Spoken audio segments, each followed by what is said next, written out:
Vítajte! Tešíte sa na Vianoce, najkrajšie sviatky roka? Alebo neviete, kam v tom strese skôr skočiť? Možno sa cítite práve teraz nešťastný, frustrovaný, či dokonca slabý, tak ako jedny Vianoce ja. V tom prípade sledujte toto video až do konca, pretože sa dozviete jeden návyk šťastia, ako si môžete užívať lásku v rodine vďaka návykom šťastia tieto Vianoce, ale i každý jeden deň roka.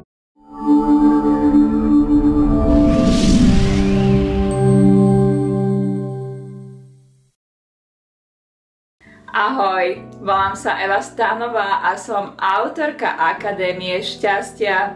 Pomáham partnerom, aby si užívali viac lásky vo svojej rodine vďaka návykom šťastia. A tak sme spolu vytvorili láskavejší svet. A že svojho partnera ešte len hľadáte?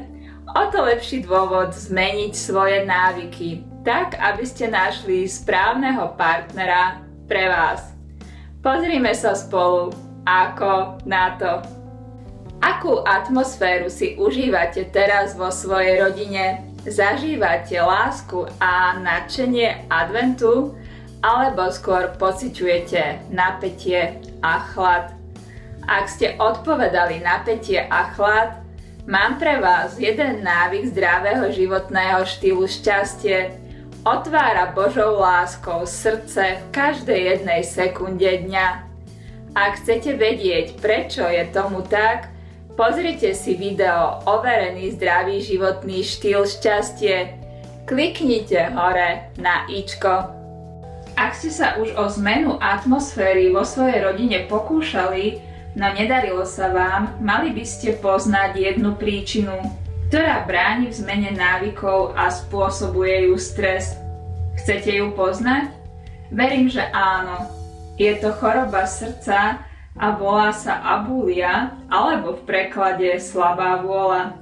V začiatkoch sa prejavuje nerozhodnosťou, ľahostajnosťou, stratou vôle k činnostiam či k aktivite. Presnú príčinu jej vzniku lekári nevedia identifikovať dodnes, no hlavný dôvod podľa mnohých vedcov je práve stres. Slabá vôľa spôsobuje, že nemáme silu meniť naše staré návyky, a tak sa stáva, že sme závislí na alkohole, cigaretách, drogách, jedle, nakupovaní, či dokonca na informáciách z televízie a internetu. Pozrime sa predtým, ako sa naučíme prvý návyk zdravého životného štýlu šťastie, na jej katastrofálne dôsledky. A dôsledky slabej vôle na rodinu sú katastrofálne. Od vzniku televízie sa rozvodovosť vyšplhala na neuveriteľných 38%. Rozpadlo sa 72 446 rodín. A keď zoberieme, že podľa prognózy Infostatu z roku 2014 má slovenská rodina v čase rozvodu jedno dieťa, rozvod priamo zasiahne do života 217 338 ľudí. A to nie je všetko. Rozvod jednej rodiny zasiahne tiež minimálne 2 členov rodiny manželky či manžela a 2 blízkych priateľov rodiny, a tak rozvody na Slovensku spôsobia nešťastie v srdciach 869 352 ľudí, čo je 18,7% obyvateľov Slovenska. A to všetko vďaka šťastným príbehom z televízie a internetu, ktoré nielenže nám kradnú čas na rodinu, nemáme čas zdieľať svoje šťastné príbehy s partnerom, ale dokonca menia aj naše hodnoty. Rozvod je dnes spoločnosťou uznávaný, ak nie dokonca oslavovaný. Ako slabú vôľu krok za krokom zmeniť na silu? Ak sa vám to už podarilo, napíšte nám dole do komentárov, pretože aj vďaka vašej správe môžeme spolu vytvárať láskavejší svet. A ak odpoveď ešte nemáte, sledujte toto video. Mám pre vás návyk zdravého životného štýlu šťastie, ako sa zbaviť stresu a otvoriť svoje srdce Božej láske. Veď práve stres je príčinou slabej vôle, ako potvrdzujú vedci. Položme si na začiatok otázku. Skutočne túžite milovať svojho partnera, svoje deti a rodinu? Odpovedali ste áno, chcem? Skvelé!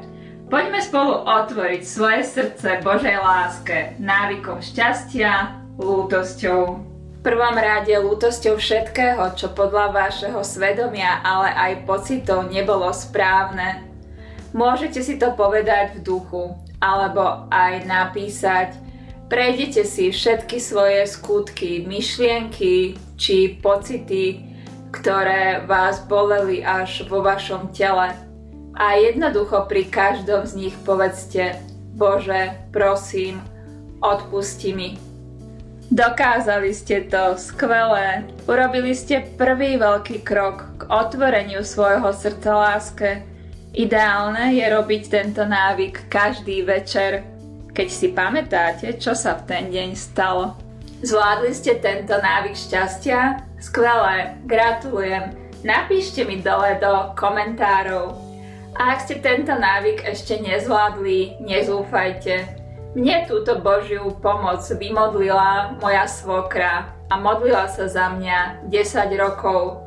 Ak takúto Božiu pomoc potrebujete aj vy, dajte tomuto videu like a ja budem vedieť, že je dôležité pre vás niečo pripraviť a oznámim vám to niektorom v ďalšom nasledujúcom videu, o čo pôjde. Zatiaľ sa prihláste na odber týchto videí, tak aby ste toto video s touto správou dostali pohodlne do vašeho e-mailu, pretože záleží aj na šťastí vo vašej rodine, tak aby sme spolu vytvárali láskavejší svet a užívali si šťastie tieto Vianoce, ale aj každý jeden deň v roku. Teším sa na vás už budúcu stredu. Ahojte!